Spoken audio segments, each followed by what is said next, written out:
Que o Senhor possa estar abençoando o irmão Fábio, para que ele possa pegar e falar as tuas palavras do Senhor, para que possamos todos nós aqui, entender, meu Pai, absorver todas as suas palavras, meu Pai. Que o Senhor possa usá-lo da sua melhor forma, meu Senhor, para que possamos entender, em nome de Jesus. Amém, Senhor. Glória a Deus. Glória a Deus. Obrigado. Deus abençoe. Vamos falar uma oportunidade, no nome de Jesus. Aleluia, Deus. Glória a Deus. Aleluia, Jesus.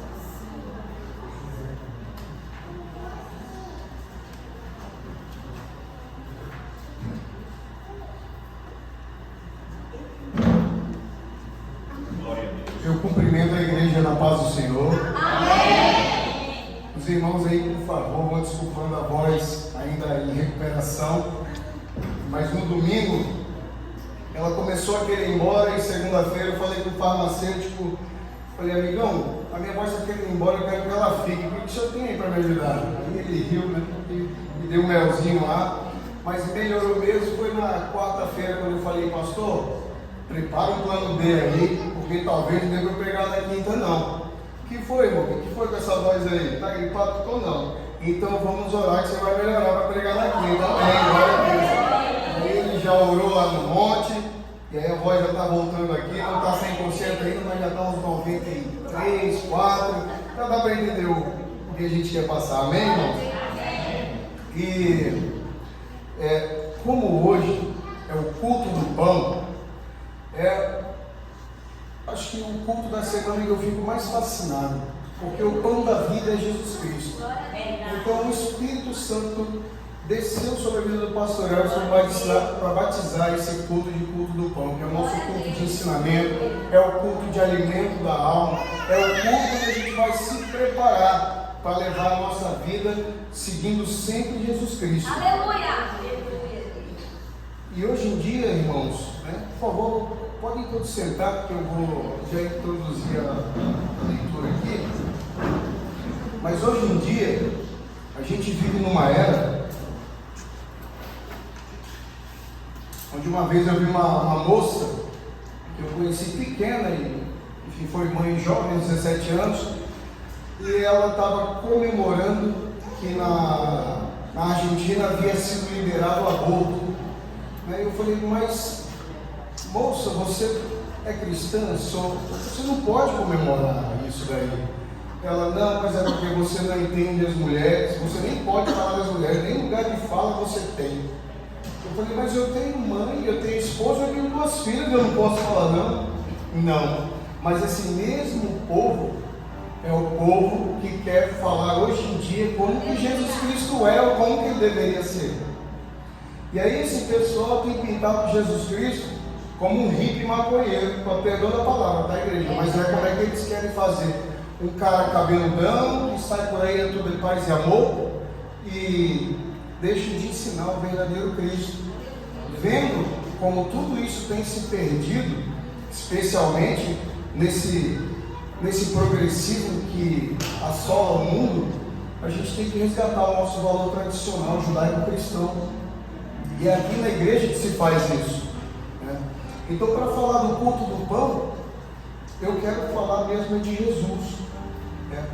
Jesus, a Bíblia toda aponta para a vida dele. O Evangelho todo aponta para a vida dele. Logo lá no começo do livro do Gênesis,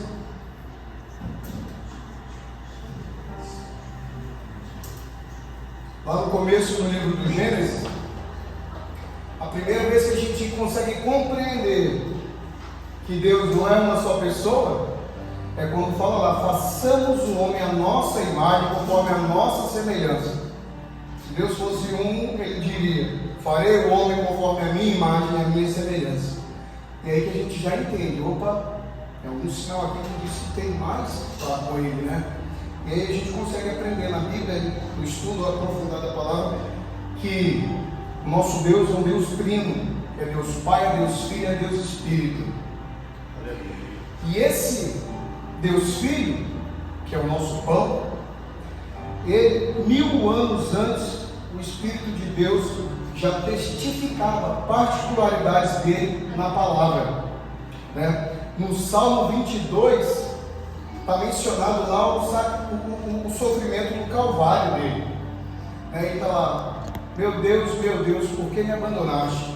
O Salmo 22 começa dessa forma, um salmo messiânico, já testificando o que aconteceria com o Filho de Deus. O versículo 28 do Salmo 22 confirma o reinado do Senhor. Já o Salmo 41, verso 9, atesta que ele seria traído pelo seu melhor amigo 1000 anos antes dele vir. Já estava escrito isso. E no Salmo 24, o verso 7 ao 10, testifica a ascensão e entrada de Jesus na glória. A gente teve uma oportunidade num culto de quinta-feira de ter presenciado o pastor Elvis ensinar essa palavra. Foi maravilhosa, foi um culto que eu guardei verdadeiramente no coração. E aí, 700 anos antes da chegada do Deus Filho, no livro de Isaías, também foi testificado lá. Já havia sido testificado 1000 anos antes, agora 700 anos antes, em Isaías capítulo 9, verso 6, está escrito: porque o menino nos nasceu, um filho se nos deu, e o principado está sobre os seus ombros, e o seu nome será Maravilhoso Conselheiro, Deus Forte, Pai da Eternidade e Príncipe da Paz. O incremento deste principado e da paz não haverá fim sobre o trono de Davi e do seu reino, para o firmar e fortificar em juízo e em justiça, desde agora e para sempre. O selo do Senhor dos Exércitos fará isso. Testificando a palavra, a vinda do nosso Salvador. E aí lá ainda, em Isaías 53, 5, está escrito: verdadeiramente Ele tomou sobre si as nossas enfermidades e as nossas dores levou sobre si. E nós o reputamos por aflito, ferido de Deus e oprimido. Mas Ele foi feito pelas nossas transgressões, Ele foi ferido pelas nossas transgressões e moído pelas nossas iniquidades. O castigo que nos trouxe paz estava sobre Ele, e pelas suas pisaduras fomos sarados. A missionária Evelyn acabou de cantar isso daqui para a gente, né? O segundo hino que ela cantou. Todos nós andamos desgarrados como ovelhas, cada um se desviava pelo seu caminho, mas o Senhor fez cair sobre ele a iniquidade de todos nós.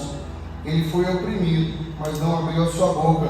Como o cordeiro foi levantado ao matadouro, e como a ovelha muda perante os seus tosquiadores, ele não abriu a sua boca. Exatamente o que aconteceria. E em Zacarias, 520 anos antes, Zacarias 9:9, está escrito que o rei viria humilde e montado num jumentinho, simplesmente como Jesus entrou na cidade, prestes a morrer. E no Zacarias 11:12, revela o preço da traição, que ele seria traído por 30 moedas de prata. Esse é o nosso pão, esse é o nosso Jesus. E é importante o quanto a gente se aprofunde no estudo da palavra, para que a gente tenha dimensão do que significa esse nome quando a gente fala Jesus. O próprio pastor Elvis advertiu aqui para a gente não usar esse nome em vão. Ele fala: vocês não podem usar esse nome de toda forma, de todo jeito, porque esse nome é poderoso. Ele é poderoso para mudar, ele é poderoso para transformar, ele é poderoso para renovar e para fazer a boa obra dele em cada um de nós. Em Lucas capítulo 1:35, o anjo do Senhor já tinha descido para conversar com Maria, para falar que ela daria a luz a um filho, o Deus homem, Emanuel, Deus conosco, mostrando que Jesus, ao mesmo tempo, ele seria 100% homem e 100% Deus. Ele não foi feito conforme nós naturalmente somos feitos. Ele foi feito por uma intervenção divina e através da vida de uma serva que aceitou. E ele precisava descer, diminuir da sua divindade para vir como homem, para fazer tudo isso que a gente acabou de ler em Isaías, para carregar nossas transgressões, para ser ferido por nós, pelo povo que ele deu a vida para salvar. Ele, quando criança, com 12 anos, já debatia com os mestres da lei. Hoje em dia, a gente encontra o mestre da lei, a gente passa um grande apuro, mas ele não, porque tudo era muito natural para ele. E aí, através de toda a Bíblia, nós conseguimos extrair características de Jesus que permanecem até hoje. Aleluia, Deus. Características que, como a palavra diz, não passarão, não passarão, né? Característica número 1, Jesus. Ele é capaz de transformar. O primeiro milagre de Jesus foi simplesmente transformar a água em vinho. O que ela significa? O que significa esse primeiro ato miraculoso de Jesus? Olha, eu consigo dar um exemplo muito simples. Quando Jesus entra, ele entra para melhorar tudo. Olha só, o meu avô e a minha avó não eram casados. E a minha avó queria muito se casar. E todo mundo pensava, o que essa velha, põe ele velho, está emendando de casar. Né? Já vive com ele a vida toda, não precisa disso. E precisava, porque o Espírito Santo incomodava ela para isso. Né? A partir do momento que um casal que vive afastado de Deus, quando eles procuram Jesus para entrar na vida deles, pode ter certeza que a água será transformada em vinho. Que tudo será muito melhor para eles. Que o marido vai deixar de ser mais egoísta e vai pensar mais na esposa. Que a mulher vai deixar de ser mais briguenta e vai cuidar mais do marido. Vai acontecer, irmãos, vocês podem ver. E é dessa forma que Jesus trabalha. É uma característica dele que permanece até hoje. Daquele tempo que aconteceu o milagre 2000 anos atrás, que de hoje acontece na nossa vida de casado. E Jesus, ele rompe preconceitos. Em João 4,7 fala da mulher samaritana. E ele pede água a ela, sabendo que o povo judeu, o povo de Samaria, havia uma rixa histórica entre eles, né? Mas ele fala com a mulher sem preconceito, pede água dela para oferecer a vida dele a ela, porque depois ele fala que se ela provar da água viva, ela experimentaria da graça eterna de Deus. Então ele é um Deus que veio já sinalizar que ele não seria apenas dos judeus, mas também dos gentios, como nós. Característica número 3, Jesus tem o poder de perdoar pecados. Até hoje, irmãos, até hoje, nós nos curvemos perante a autoridade de Jesus Cristo para que Ele cumpra esse milagre tão difícil da perdão, que é perdoar os pecados, né, irmãos? A gente aprendeu aqui há poucas semanas, o clamor do meio-dia, né, que 4 amigos levaram um paralítico e ele desceu do telhado. A gente viu isso nessa campanha aqui. E aí, quando ele desce, Jesus questiona a quem tinha dúvida: é mais fácil eu dizer que seus pecados estão perdoados ou que ele se levante e ande? Então o pessoal olhou até feio para ele: como? Só Deus pode perdoar pecados. E aí ele mostra: seu pecado está perdoado, pode levantar e andar. E aí Jesus mostra que ele tinha poder de transformar a vida de um pecador para a honra e glória do Senhor. 4.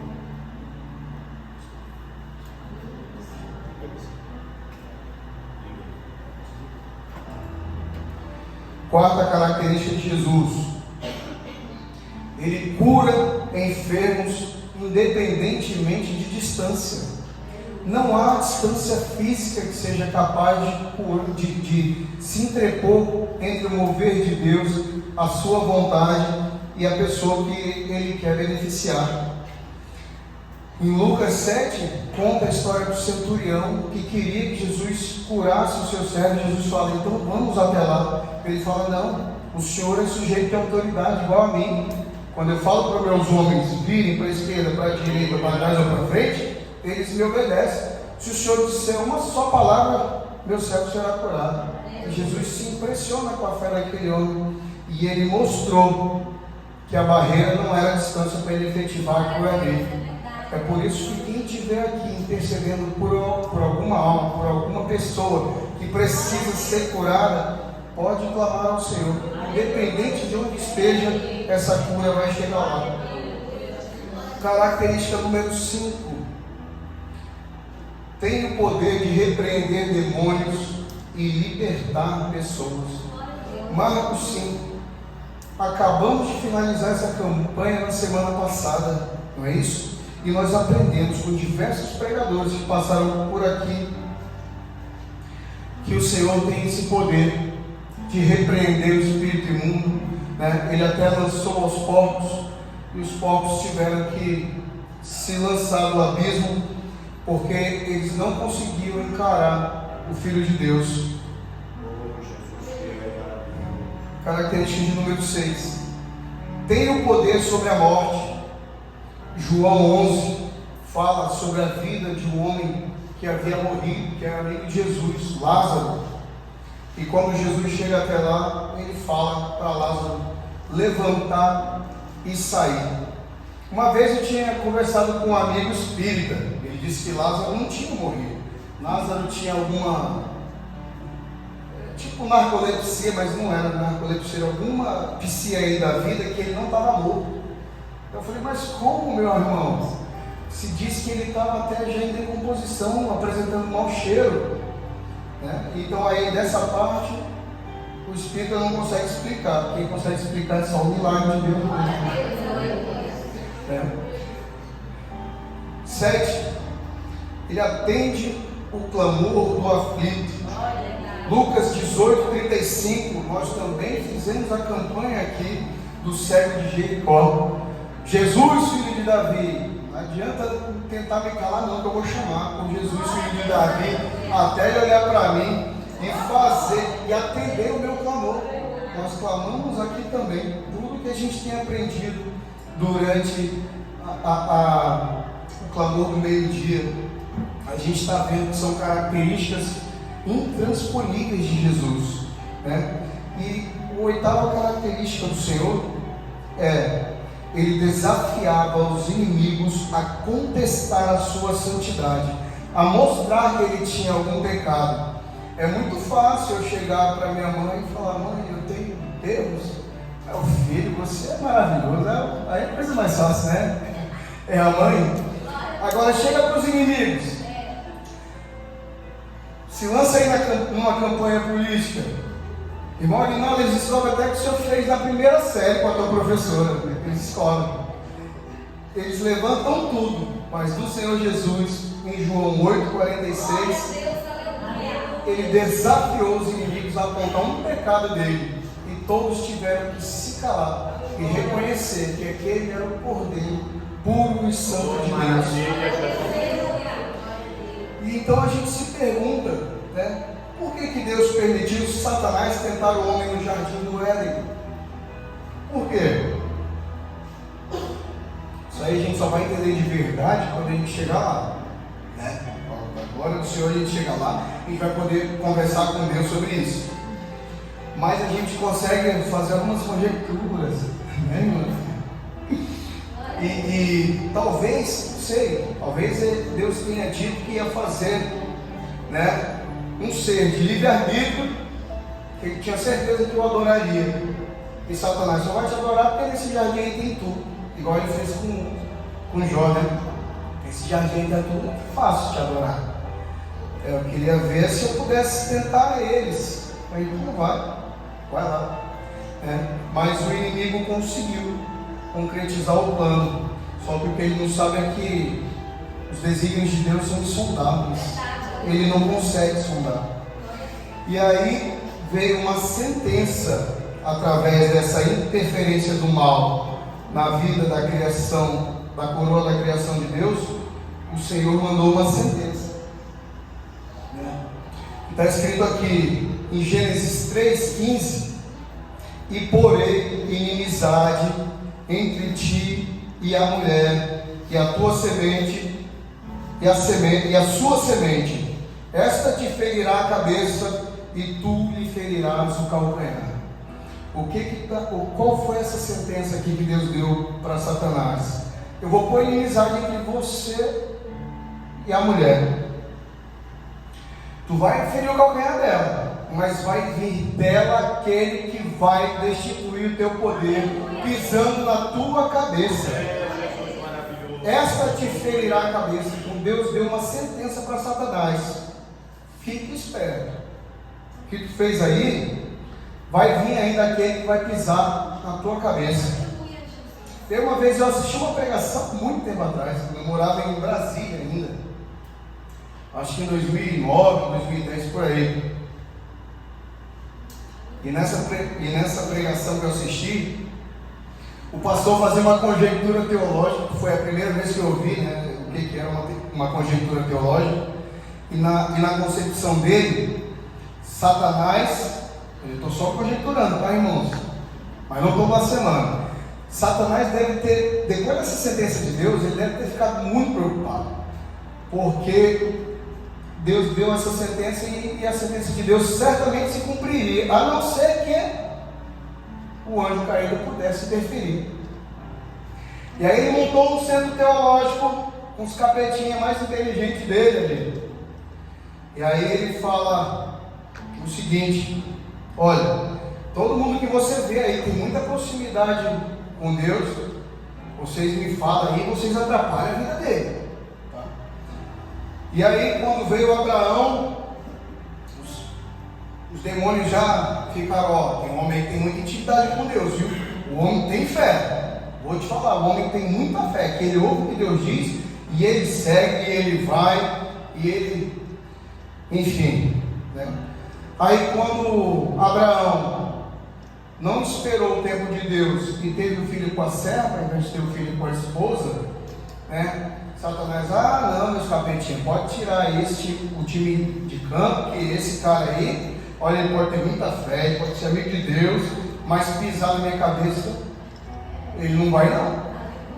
Ele não vai não, ele ficou com outra mulher aí, não esperou a promessa, pode deixar, ixi, isso aí não. E aí se levanta Moisés, olha, isso daí veio para libertar o povo, hein? Fica esperto com esse homem aí. Olha, ele derruba a vara dele vira serpente, ele pega pela cauda, volta a virar vara. Deus mandou vários sinais através da vida dele. Pode ser esse homem aí. Esse homem aí que vai destituir, vai te destituir, vai pisar na tua cabeça. E então Moisés recebe uma ordem de Deus, fale a rocha e ela dará a água. Moisés já estava enfurecido com o povo, né? Bateu na rocha com a vara, saiu água, mas Deus, né, teve outra reação com ele. E aí foi quando Lúcifer mais uma vez, olha, isso aí não cumpriu uma ordem do Deus dele, né? Com certeza não vai ser ele não. Então pode descansar aí, pessoal. Não vai ser esse cara não que vai me destituir. Aí a capetada de novo ficou alvoroçada, falando: Senhor, agora tem um homem aí que ele é diferente, viu? Ele é da linhagem de Jessé. Ele é um garoto que a gente já estava vendo que ele tinha muita intimidade com o Senhor. Ele quer compor salmos, cânticos, ele quer compor. Nós até mandamos um leão e um urso já para acabar com a vida dele. E o moleque não acabou com as criaturas. E nós ainda levantamos um gigante para derrubar ele. E não foi ele que derrubou o gigante. Acho que esse menino aí pode ser. Ele é um homem segundo o coração de Deus. Está todo mundo falando isso. Fique esperto. E aí, nesse fique esperto, irmãos, Satanás não deu com o leão e com o urso, nem com o gigante. Bora tentar com o que é mais difícil. Bota uma formosura aí na frente dele. Bora ver como é que ele reage. E aí, Satanás teve certeza que não, esse daí não. Esse daí adulterou e assassinou. Com certeza não vai ser. Pode ser homem segundo o coração de Deus, mas não vai destituir o meu poder. Só que aí, depois, os anjos anunciaram que chegaria um menino. Os demônios colocaram no coração de Herodes para matar todos os meninos. E aí os sinais começam a se cumprir, profecias começam a se cumprir. E o pessoal falou: Lúcifer, olha aí, presta atenção, agora chegou um garoto, está chegando um garoto aí, chegou um garoto que ele acabou de nascer, os anjos estavam louvando, os magos foram lá, foram levar presente para ele. Esse aí é diferente, presta atenção. Lúcifer perguntou: e qual é o nome dele? É Emanuel. O que significa? Deus conosco. E de que mais que chamou ele? É de Cristo. E o que significa? Que ele é ungido de Deus. Mas qual que é o nome dele mesmo, de verdade? Olha, no 8º dia apresentaram ele como Jesus. E o que significa? Jeová é salvação. É ele. É ele. É o garoto. É o Deus que vai destituir o teu poder. Lúcifer é o seguinte: vai ter que você lá encalcar, porque isso aí não dá para nós não. Então tá, vou esperar de fragilizar. O homem passou 40 dias no deserto, ele foi lá, o pastor Elvis conta isso daqui com frequência para nós, para a gente ficar sempre com essa mentalidade viva, né, na nossa cabeça, de como Jesus foi tentado e de como ele respondeu todas as 3 investidas do diabo com as palavras da Bíblia, ensinando para nós como é que a gente ia vencê-lo, né? E aí, quando Lúcifer se deu por vencido, não consigo derrotar esse homem, eu vou ter que aprontar alguma, porque ele não pode ficar aí, eu ainda posso frustrar os planos de Deus. E aí que ele entra no coração do melhor amigo, né? Judas, e aí ele o trai. O melhor amigo, pode ter certeza disso. Judas carregava as finanças de todos os apóstolos de Jesus. Ele carregava tudo, né? Quem tem empresa aí, ninguém vai botar no seu financeiro o seu inimigo, né? Você vai botar um amigo que você confia de todo o coração. E ele era esse amigo, e foi traído, né? E foi morto. Foi morto não, né? Ele deu uma vida.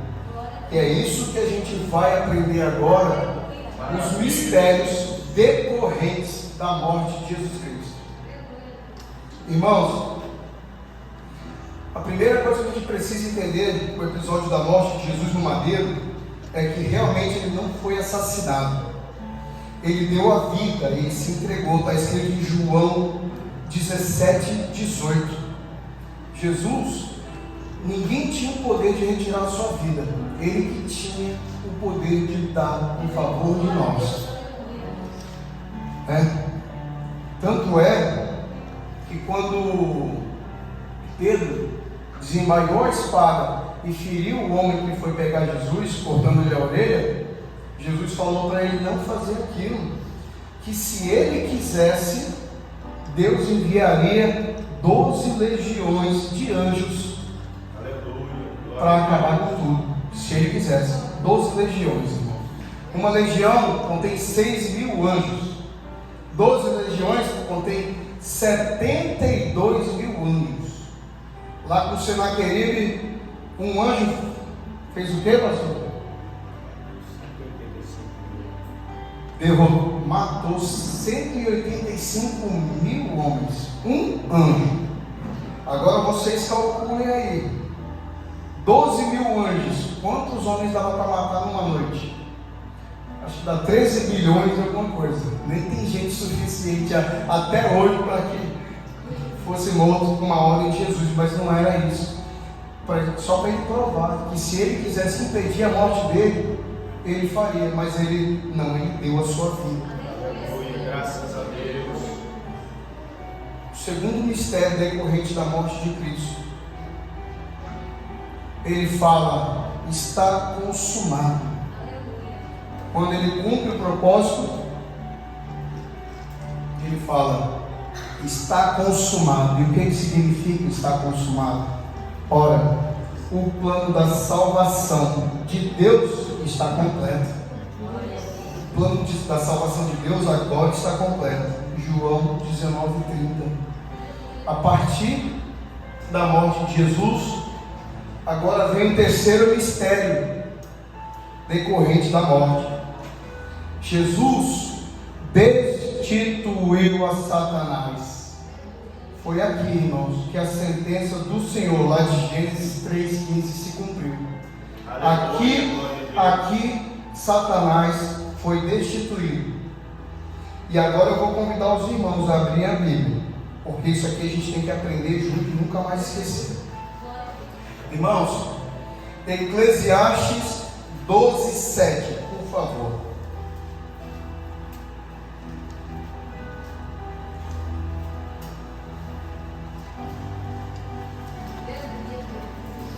Como bendito e eterno é o nosso Cristo Jesus. Aleluia. Eclesiastes 12:7.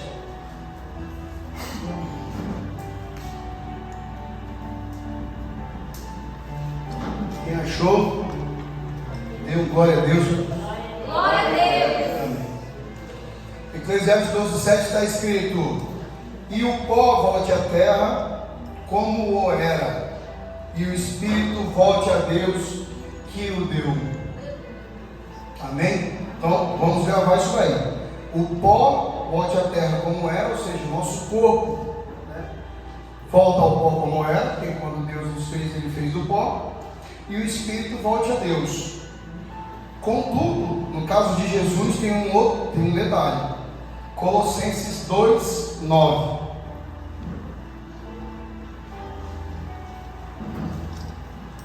Lá no Novo Testamento, Colossenses 2, verso 9.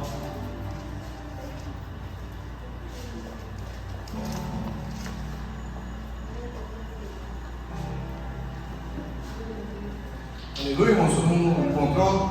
Está escrito: porque nele habita corporalmente toda a plenitude da divindade. Ou seja, se a gente viu ali que Jesus em Eclesiastes, o corpo ia voltar ao pó, mas o espírito ia voltar a Deus, ele sendo Deus, ele tinha domínio do próprio espírito. Amém, irmãos? Porque aqui em Colossenses está escrito: porque nele habita corporalmente toda a plenitude da divindade.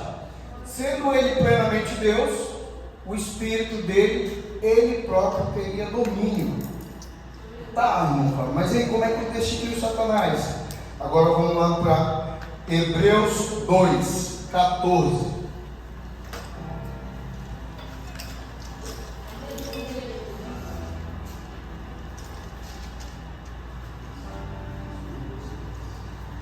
Hebreus 2, versos 14.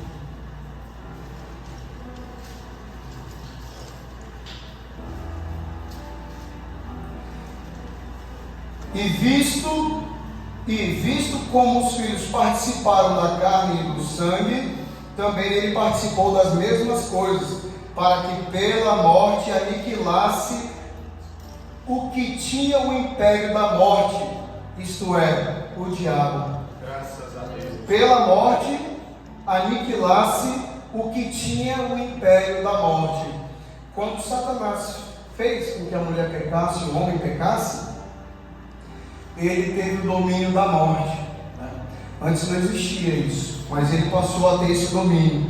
E aí foi necessário que Jesus morresse para que ele descesse e aniquilasse aquele que tinha o império da morte. Porque antigamente, irmãos, antes de Cristo, quando uma pessoa morria, ele ia para o Sheol, né? A Bíblia descreve Sheol, deixa escrito como Sheol, né? Do grego Hades. Quando ele morria, ficava ali separado, justo e ímpio, mas eles desciam para Sheol, para o Hades, e lá eles esperavam, né? E aí Deus, Jesus desce a morte, derrota o que tinha o poder sobre a morte, e Apocalipse 1:18, pertinho aí da palavra que o pastor Elvis acabou de ler.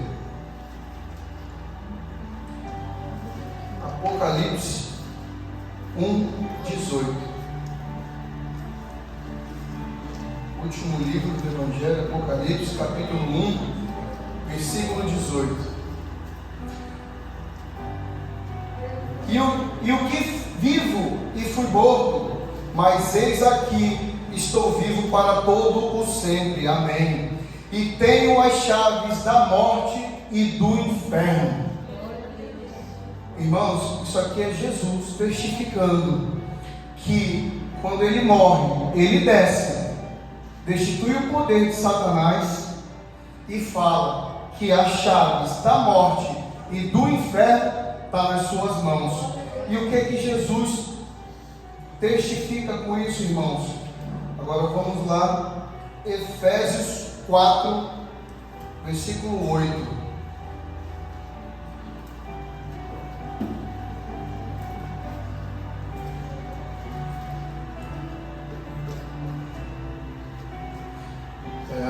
Foi necessário, irmãos, que vocês me acompanhassem aqui, porque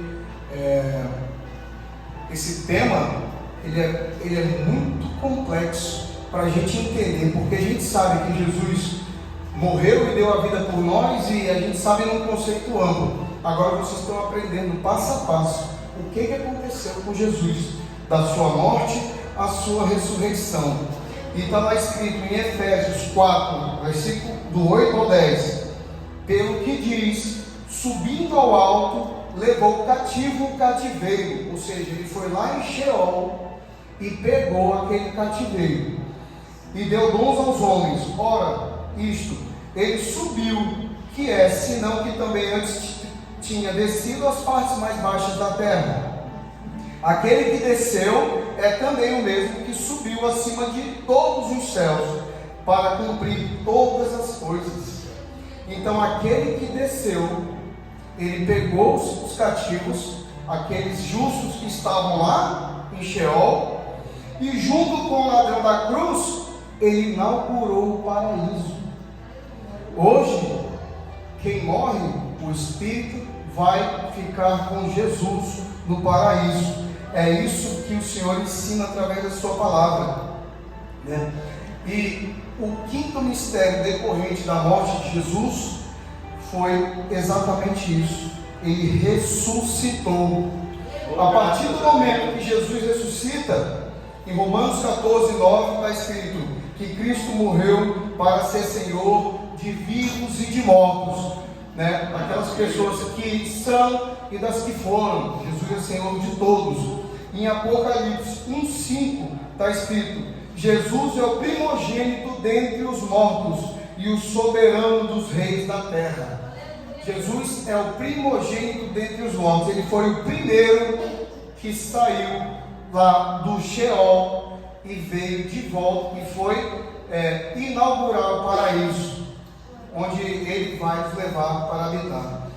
Ele foi inaugurar aquela casa que ele diz lá em João 14 que tem muitas moradas, que é a casa do Pai. E por isso que quando Jesus ressuscita, ele ganhou a autoridade para conceder a vida eterna aos seus. É isso que a gente está procurando aqui na igreja. A nossa meta é governar com Cristo, é viver com Ele lá no paraíso, lá no céu.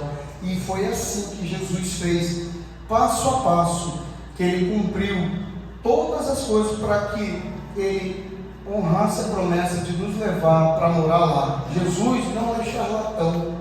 Jesus é o Deus homem, e a palavra dele não é fantasia. Se ela não vai se cumprir, a vida dele não teria propósito nenhum. E ele veio para testificar essa verdade na nossa vida, que a ele foi dado todo o poder e toda a autoridade. É isso que ele fala em Mateus 28, 18. Depois que ele ressuscita, ele fala: e me é dado todo o poder nos céus e na terra. Glória a Deus. Esse daí é o pão da vida. E para encerrar, eu quero ler com os irmãos agora só mais uma coisinha. Filipenses 2, 5 a 11, está escrito assim: de sorte que haja em vós o mesmo sentimento que houve também em Cristo Jesus, que sendo em forma de Deus, não teve por usurpação ser igual a Deus, mas aniquilou-se a si mesmo, tomando a forma de servo, fazendo-se semelhante aos homens, e achando na forma de homem, humilhou-se a si mesmo, sendo obediente até a morte, e morte de cruz.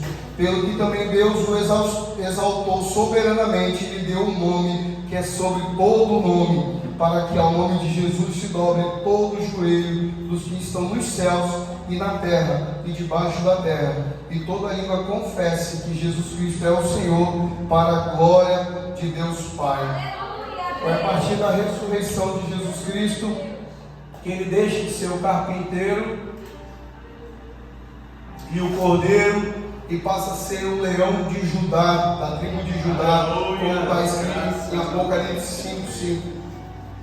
E aí ele vai inaugurar o paraíso, conforme o pastor Elcio ministrou aquele salmo profético de número 24, né? Abri as portas, que ele entrará. Quem entrará? O Rei da Glória, o Senhor dos Exércitos, Jesus Cristo, o nosso pão da vida, aquele a quem nós devemos tudo, todo o nosso ser, todo o nosso entendimento. Nós devemos louvor e adoração. Esse nome é gigantesco, irmãos, para que ele seja reduzido a um hippie de nada. Amém, irmãos? Eu agradeço a oportunidade. Passo o microfone aqui de direito.